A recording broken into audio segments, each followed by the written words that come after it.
basil leaves. Basta, waray kasi ako. Pagka nagagata ako, kailangan may basil leaves. Hello guys! Sa araw na to, magagata ako ng halo-halong gulay with that. Mayroon pa din ako doon prinitong isda. Haluin ko yan. But first of all, magluto muna ako ng aking rice. Kasi 2 araw na ako hindi kumain ng rice. Ang aking kinain ay gaway lang or gabi na pan-diabetic. Wala na ako, naubusan na kaya. Magra-rice kita ngayon, guys.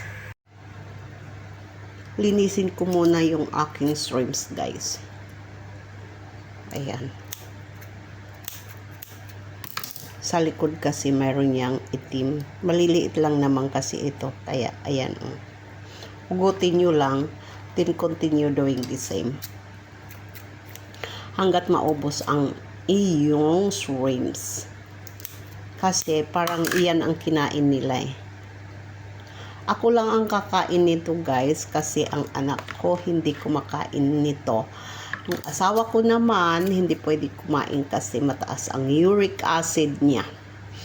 Ako, kahit mayroon akong, yung iba kong blood test ay matataas.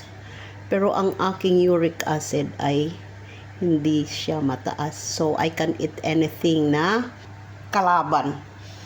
So, yan guys. Guys, nagkulo na ako ng tubig. Inilagay ko na ang aking long beans at saka kalabasa. At saka nilagyan ko yan ng luya at tanlad.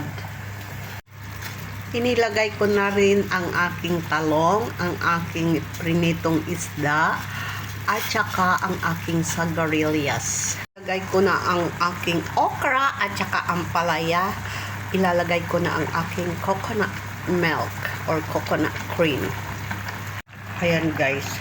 Ayan guys, hintayin lang natin na mag-iba ang kulay ng shrimps. Tapos lagyan ko na ng gata.